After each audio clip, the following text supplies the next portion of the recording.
Hi ಎಲ್ಲರಿಗೂ ನಮಸ್ಕಾರ. ಇವತ್ತು ಮನೇಲಿ ಸ್ವಲ್ಪ ರೈಸ್ ಮಿಕ್ಕಿತ್ತು ಅಂತೇಳ್ಬಿಟ್ಟು ರೊಟ್ಟಿ ಮಾಡ್ಕೊಳ್ಳೋಣ ಅಂತೇಳಿ ರೆಡಿ ಮಾಡ್ಕೊಳ್ತಾ ಇದ್ದೀನಿ. ಹೇಗೆ ಮಾಡ್ಕೊಂಡೆ ಅಂತ ನಿಮಗೂ ಕೂಡ ತೋರಿಸ್ತೀನಿ ಬನ್ನಿ. ಮೊದಲಿಗೆ ಸ್ವಲ್ಪ ರೈಸ್, ಅದಕ್ಕೆ ಸ್ವಲ್ಪ ಉಪ್ಪು ಮತ್ತು ಅಕ್ಕಿ ಹಿಟ್ಟು ಎಷ್ಟು ಬೇಕಾಗತ್ತೆ ಅಷ್ಟನ್ನು ನೋಡಿಬಿಟ್ಟು ಹಾಕ್ಕೊಳ್ಳೋಣ. ತುಂಬ ಜಾಸ್ತಿನೂ ಬೇಡ, ಮೀಡಿಯಮ್ ಅದಕ್ಕೆ ಎಷ್ಟು ಬೇಕು ಹಾಕ್ಕೊಂಡು ಮಿಕ್ಸ್ ಮಾಡ್ಕೋಬೇಕು. ಅದಕ್ಕೆ ಸ್ವಲ್ಪ ನೀರು, ತುಂಬ ನೀರು ಹಾಕ್ಕೊಂಡು ಕಲಿಸ್ಕೋಬಾರ್ದು, ಮೀಡಿಯಮ್ ಆಗಿ ನೋಡಿಬಿಟ್ಟು ಕಲಿಸ್ಕೋಬೇಕು ಈ ಥರ. ನೆಕ್ಸ್ಟ್ ಅದನ್ನು ಒಂದು ಕವರ್ ಮೇಲೆ ತಟ್ಕೊಳ್ಳೋಣ. ಅದಕ್ಕಿಂತ ಮುಂಚೆ ಒಲೆ ಹಚ್ಕೊಂಡು ಹಂಚನ್ನ ನಾನು ಕಾಯಕ್ಕೆ ಇಟ್ಕೊಳ್ತೀನಿ ಫಸ್ಟು. ಈಗ ಇದನ್ನು ತಟ್ಕೊಳ್ತೀನಿ.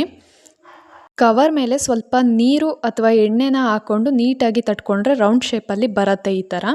ಈಗ ಹಂಚು ಕೂಡ ಕಾಯ್ದಿದೆ, ರೊಟ್ಟಿ ಹಾಕ್ಕೊಳ್ತೇನೆ. ಒಂದು ಸೈಡ್ ಅಲ್ಲದೆ ಮತ್ತು ಎರಡು ಸೈಡ್ ಕೂಡ ಬೇಯಿಸಬೇಕು, ಸಾಫ್ಟಾಗಿ ಬರುತ್ತೆ. ಅದು ಆಗೋಕ್ಕೂ ಇನ್ನೊಂದು ರೊಟ್ಟಿನೂ ತಟ್ಟಿಟ್ಕೊಂಡಿದ್ರೆ ಬೇಗ ಬೇಗ ಆಗುತ್ತೆ.